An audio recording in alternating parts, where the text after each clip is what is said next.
शिवाजी विद्यापीठ हे महाराष्ट्र शासनानं त्यावेळच्या मुख्यमंत्री यशवंतराव चव्हाणांनी दिलेलं नाव आहे।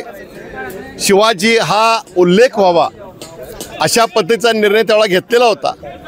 काही लोकांनी काही मंडळींनी छत्रपती शिवाजी महाराज शिवाजी विद्यापीठ असं नाव द्यावं अशा पद्धतीनं मोर्चा काढला, पण कोल्हापुरामध्ये इंडिया आघाडी, फुले शाहू आंबेडकर, छत्रपती शिवाजी महाराज, शाहू महाराज, आई जिजाऊ, अण्णाभाऊ साठे यांना मानणाऱ्या सर्व लोकांनी एकत्र येऊन मग त्या शिवाजी विद्यापीठ सेवक संघ असेल, सर्व प्राध्यापक, सर्व प्राचार्य, विद्यार्थी, सिनेट सदस्य, सर्व राजकीय पक्षाचे संस्थांचे पदाधिकारी यांनी एकच नारा दिला की आपलं विद्यापीठ शिवाजी विद्यापीठ।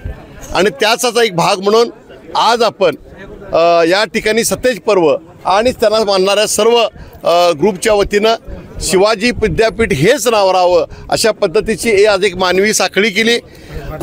आणि आज योगायोगानं या कार्यक्रमाच्या दिवशी सतेज पाटील यांचा वाढदिवस पण आहे, तर काही लोकांनी अनेक उपक्रम घेतले, त्यातलाच एक उपक्रम म्हणून की मानवी साखळी आयोजित केली आणि आहे शिवाजी विद्यापीठ नाव हे राहावं। ही चळवळ आज संपलेली नाही, पुढेही जोपर्यंत समोरची माणसं थांबत नाहीत तोपर्यंत ही चळवळ सुरू राहणार।